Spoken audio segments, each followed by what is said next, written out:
The village of Ashmere lay nestled between jagged mountains and dark forests, where the sun's rays often struggled to reach the moss-covered streets.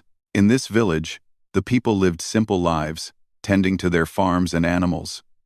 But their hearts were heavy with fear and superstition. Among them, one girl was spoken of in whispers and shunned in silence. Her name was Alara, and the villagers called her the Devil's Child. Alara's house sat on the edge of the forest, a small, weathered cottage surrounded by overgrown brambles. She lived alone, though not entirely by choice. No one dared to welcome her inside their homes. Children would run past her door, screaming, while their parents crossed themselves or muttered warnings. She had learned, long ago, not to expect kindness from Ashmere. Her appearance set her apart. Pale as moonlight, with eyes that glimmered violet even in the faintest candlelight, she carried an aura the villagers could not understand. They claimed the storms that struck their crops, the livestock that disappeared, and the strange howls in the forest were all her doing. Yet, Alara had never wished harm on anyone. She was more gentle than they could see. She tended to the wounded animals the villagers ignored, fed the lost stray cats and dogs, and sometimes whispered to the trees and streams in the quiet hours of night, as though they understood her. Alara herself did not fully understand her abilities. Strange occurrences followed her without warning. Shadows twisted unnaturally in her presence. Animals obeyed her silent commands. And sometimes, when her emotions surged, the air seemed to crackle with energy. She kept her power secret, fearing that if the villagers knew the truth, their fear might turn into violence. One night, when a storm rolled in over the mountains, she heard a new sound, heavy footsteps approaching her cottage, deliberate and commanding. The rain fell harder, drumming against the roof, and the wind seemed to whisper in a language only she could sense. Peering through the fogged window, she saw a figure standing at the edge of her yard. He was unlike any human she had ever seen. Tall, broad-shouldered, clad in a long, dark cloak that seemed to drink the light around it. His hair was black as midnight, his eyes a piercing silver that seemed to see straight into her soul. Even before he spoke, Alara felt the pull of his presence, a force that was both frightening and strangely comforting.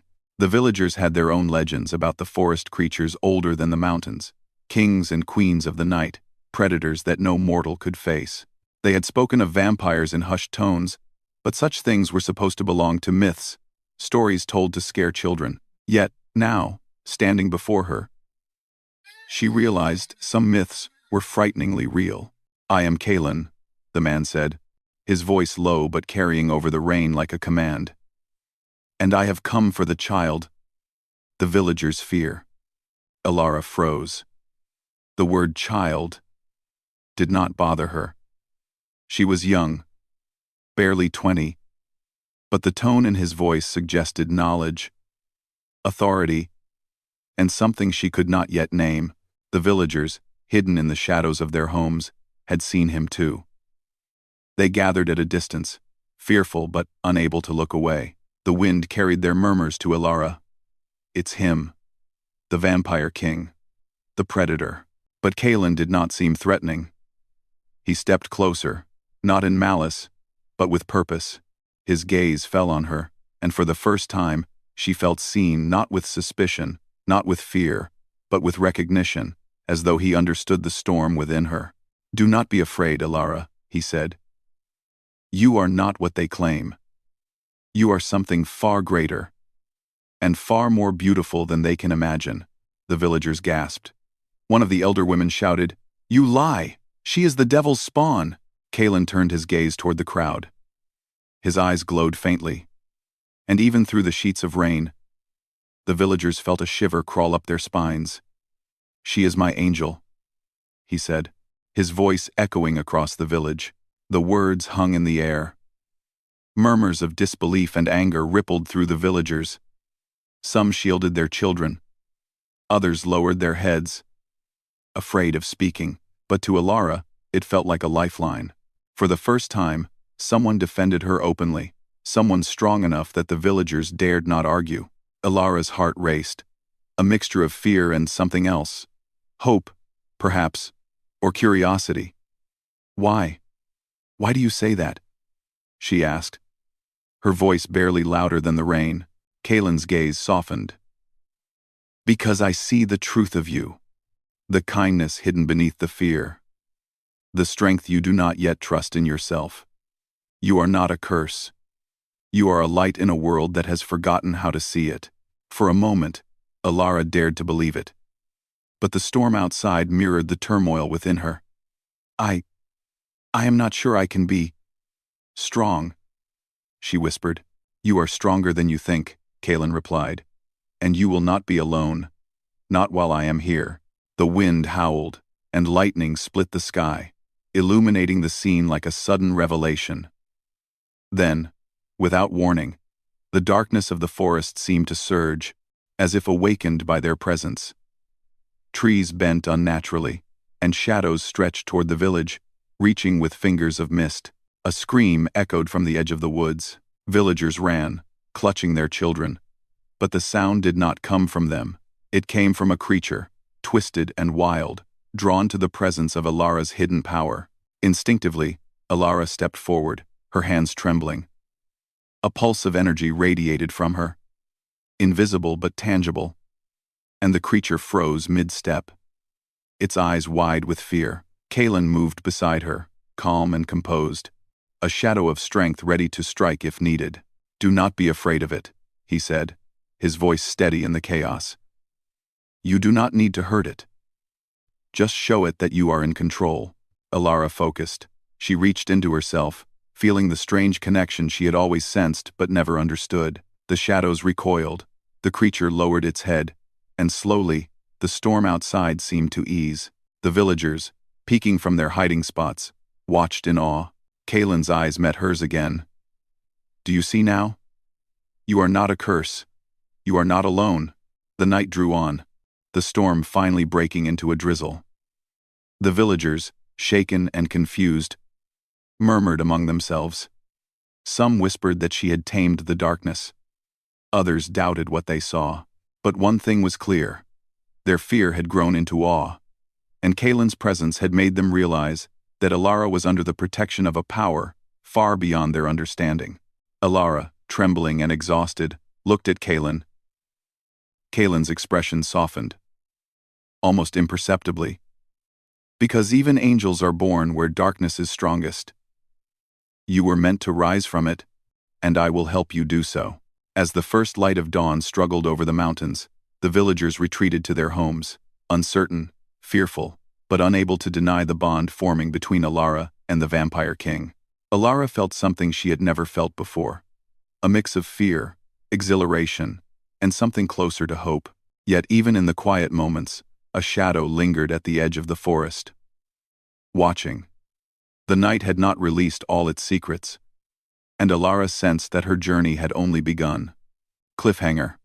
From the darkened trees, a low growl resonated, a force older than the village, older than the mountains themselves. The shadow moved closer, drawn to her power. Alara's violet eyes widened in alarm, and Kaelin's hand shot forward to shield her. For the first time, they stood not only as protector and ward, but as partners against a darkness that neither fully understood. The storm had passed, but the real trial was only beginning. After the storm, Kaelin led Alara away from the village of Ashmere, deep into the mountains, where the mists clung to jagged cliffs and the sun barely touched the earth. The journey was long and quiet. Alara walked beside him, feeling the weight of both curiosity and unease. She had never left the village before, and the world beyond its borders was vast, strange, and terrifyingly beautiful. Kaelin's fortress appeared as if it had grown from the mountain itself, a Gothic palace of black stone and soaring spires, wrapped in shadows even at midday. Vines crept along its walls, and the faint hum of magic seemed to pulse in the air. Alara felt a shiver of awe and fear. Is this real? She whispered. It is very real, Kaelin replied, his eyes scanning the horizon with careful precision. And you are meant to be here. You cannot stay in Ashmere any longer. The villagers will never understand you, and the darkness that follows your power grows stronger every day. Inside, The fortress was colder than she expected. Candlelight flickered along endless corridors, and the walls were lined with portraits of pale, solemn faces. Statues of unknown figures watched silently from alcoves. Kalen moved with confidence, opening doors and speaking quietly, as though he knew the fortress itself obeyed him. "This place," Ilara began. "It feels alive." "It is," Kalen said, pausing to look at her. "Every stone, every shadow, every whisper here responds to me. Soon, it will respond to you as well." For the first time, Ilara realized that Kalen did not see her as weak or strange.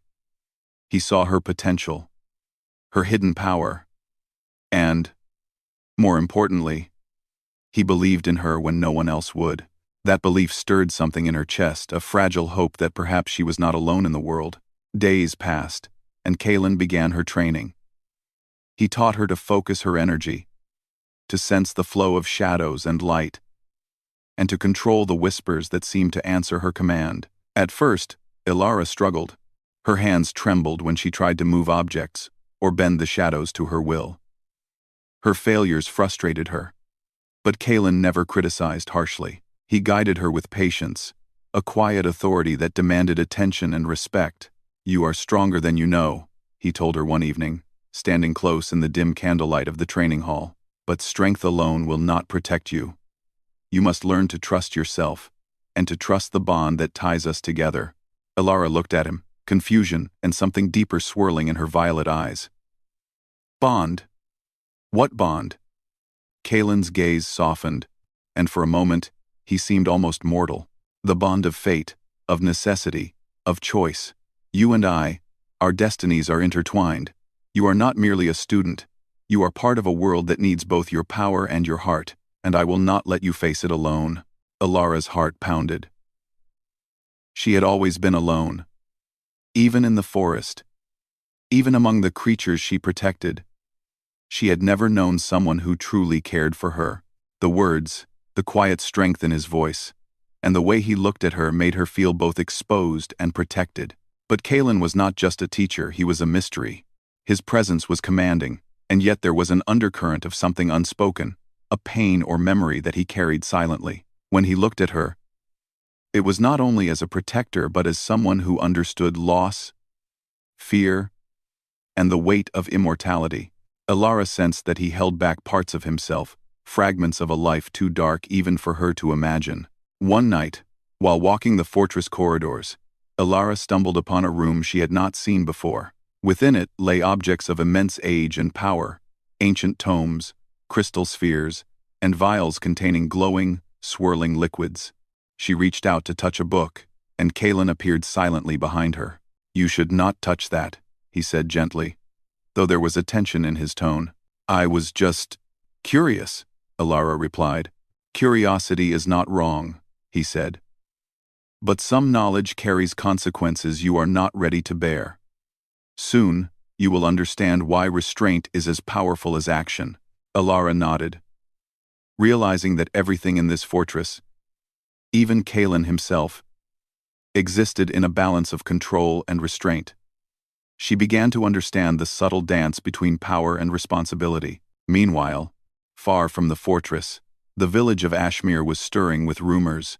Whispers of the Devil's Child, protected by the Vampire King, reached even the ears of those who had once shunned her. Some villagers feared her more than ever, imagining that her power, combined with Kalen's, could destroy them.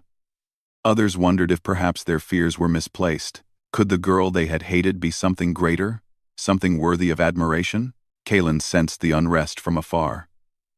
"The villagers are not ready for truth," he said one evening, his eyes glinting silver in the candlelight. "But they will witness your strength soon, and when they do, they may begin to understand." Ilara's training grew more intense. She learned to summon shadows, not as weapons, but as extensions of herself. Tools to guide, protect, and heal. Kalen tested her limits constantly, sometimes pushing her to exhaustion. Yet, she found herself growing stronger, not only in skill but in confidence. She began to trust her instincts, and to trust him.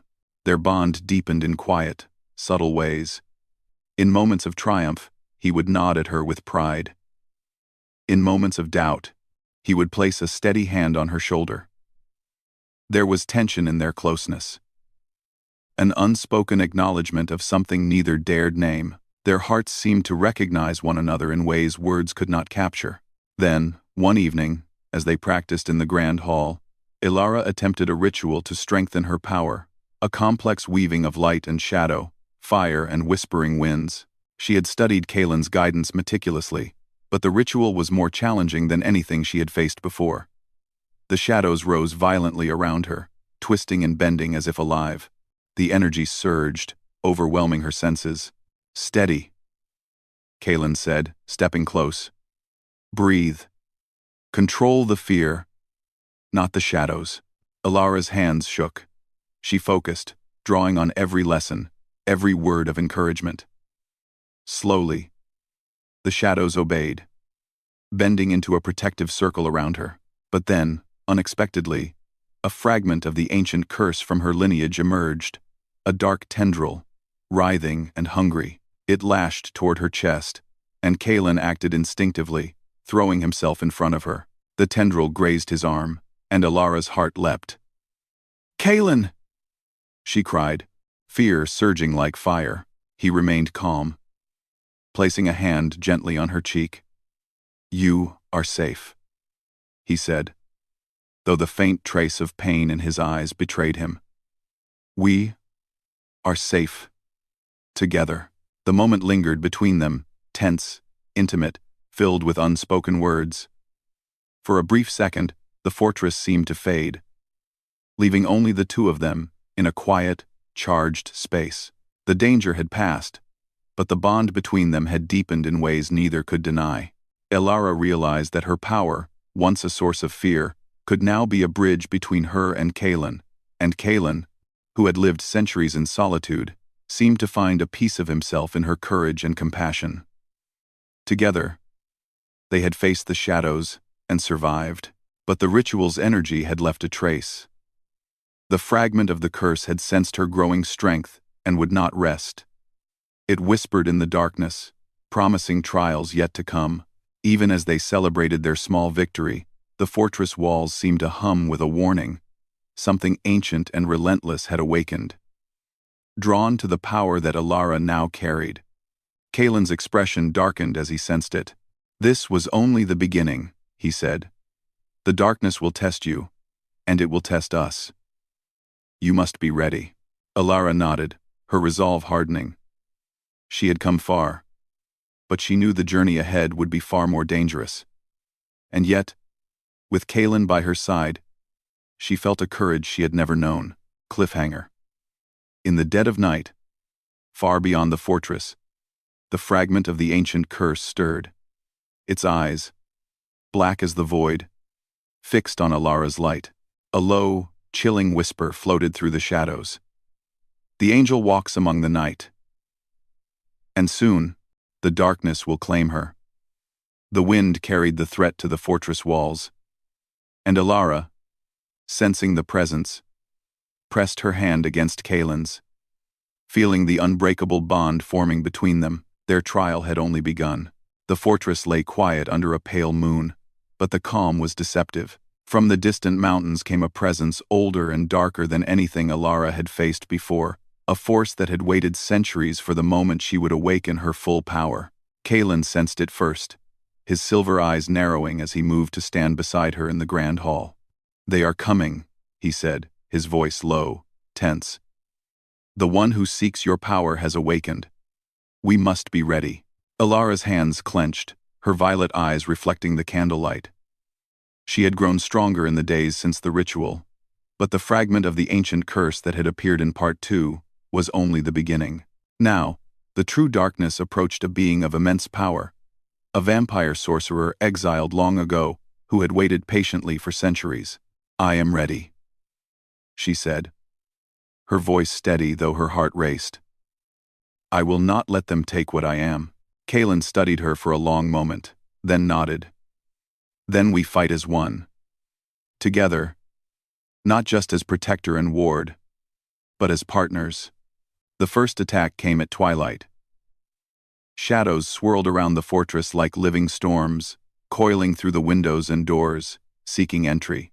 Elara felt them pressing against her very soul, whispering doubts and fear. But Kaelin's presence grounded her. Together, they stepped into the courtyard, facing the swirling darkness. The vampire sorcerer emerged from the shadows, tall and imposing, eyes glowing crimson. His power radiated malice and centuries of hatred. "So, this is the child they call the Angel," he hissed. "And the vampire who guards her. Your strength is nothing compared to mine." Elara's heart pounded. But she did not flinch. She reached for the energy within her, the blend of shadow and light she had learned to command. The air around her seemed to shimmer, bending in response to her will. Kaelin stepped beside her, his own power weaving around hers, forming a protective barrier. "You will not harm her," Kaelin said, his voice cutting through the darkness like steel. "Not while I breathe." The battle began with a storm of shadows and magic. The sorcerer lashed out, dark tendrils snapping toward them, each movement precise and deadly. Elara countered, shaping the shadows into shields, bending the energy into defensive walls. While Kaelin struck with speed and force that only centuries of experience could grant, Elara felt fear, yes, but also exhilaration. She had faced her own doubts and learned to trust herself. Now, she combined her power with Kaelin's, creating a harmony of strength neither had known before. For the first time, she realized that her powers were not just a gift, but a responsibility, a way to protect, to heal, to redeem what darkness threatened to destroy. The vampire sorcerer roared in frustration, unable to penetrate their combined defenses. Elara's confidence surged. She reached deep within herself, drawing not only on magic but on the love and trust she had begun to feel for Kaelin. Shadows rose like protective wings, light bending within them, and struck the sorcerer, forcing him backward. Kaelin's hand found hers mid-battle. Their connection was unspoken but undeniable, a thread that tied them together, giving them strength beyond individual power. In that moment, they moved as one, two hearts and souls aligned against the darkness. "You are stronger than I imagined," the sorcerer spat, though doubt now touched his words. "But strength without control is nothing." Elara's violet eyes met Kaelin's, and he gave a slight nod. Together, they combined all their power into a single force, bending shadows, light, and magic into a binding spell. The energy swirled around them in brilliant patterns, luminous and terrifying. With a final surge, they sealed the sorcerer's power, imprisoning the malevolent force once more. The courtyard was silent afterward. Smoke and mist hung in the air, the battle leaving a strange calm in its wake. Elara fell to her knees, exhausted but alive, while Kaelin knelt beside her, placing a hand on her shoulder. "You were magnificent," he said softly. "You have more strength, more courage, than I ever imagined." Elara looked up at him, her heart swelling with emotion. "I could not have done it without you." "No," Kaelin said, his silver eyes softening. "But you did it because you trusted yourself. And that is what makes you extraordinary." For the first time, the weight of her past, the fear, the exile, the label of Devil's Child, felt lighter. She had faced darkness, controlled her power, and stood beside someone who saw her truth. And Kaelin, who had walked centuries in solitude, seemed to find redemption in guiding her, in seeing her rise, in feeling the bond that connected them. The next morning, they returned to Ashmere. The villagers had gathered at the edge of the forest, anxious and fearful, but also curious. They had heard of the battle, seen the storms, and felt the power that Elara now wielded. Elara stepped forward, her presence calm but commanding. The villagers looked at her differently now. Some saw the girl they had feared, yes, but others saw the courage, the compassion, the control over her power. Kaelin walked beside her, his presence undeniable, his claim clear. Together, they exuded a strength that none could challenge. One elder woman stepped forward, trembling. We feared you," she whispered. But now, we see. Elara nodded, a quiet smile on her lips. Fear comes from not understanding. But understanding can bring respect. Kaelin placed a hand lightly on her back, guiding her as they moved among the villagers. They spoke of protection, guidance, and the balance that Elara's power could bring. Slowly, the people of Ashmere began to accept her. Not fully, perhaps, but enough to let go of their old hatred. Even so, Elara knew the darkness was never fully gone. She had faced a fragment of the curse, but shadows of the past always lingered, waiting for moments of weakness. Kaelin had prepared her, taught her, and stood beside her, but the vigilance required of her was lifelong. In the quiet of the evening, atop the fortress walls, Kaelin and Elara watched the sun set behind the mountains. The sky glowed in shades of violet and gold, the world bathed in light that was both gentle and fleeting. "You have changed," Kaelin said, breaking the silence. "Not just in power, but in heart. You are no longer the child of fear. You are the angel of night and shadow, and I am proud to stand beside you." Elara's eyes shone. "I was afraid, once. Afraid of myself, afraid of others, afraid of being alone." She reached out, touching his hand. "But with you, I am not afraid anymore." Kaelin's expression softened. "Nor am I. You have reminded me that even in centuries of darkness, hope and light can exist. And sometimes, they exist in someone we least expect." They stood together in silence, hearts beating in quiet harmony, knowing that the trials they had faced had forged something unbreakable between them. Their bond was not simply one of protection or duty, it was one of choice, of respect, of love tempered in the fires of hardship. But even as they embraced the quiet, a shadow stirred far beyond the mountains. A presence older than time itself watched them, unseen, its intentions unreadable. Elara felt the faint pulse of it in the back of her mind. A reminder that her journey was far from over, yet for the moment, she allowed herself to breathe. The villagers of Ashmere no longer whispered curses at her name. Kaelin's hand in hers was a promise that she was never alone. The darkness that had haunted her past had been faced, and for the first time, she felt she could shape her future. Together, Elara and Kaelin descended from the fortress walls, ready to face whatever came next.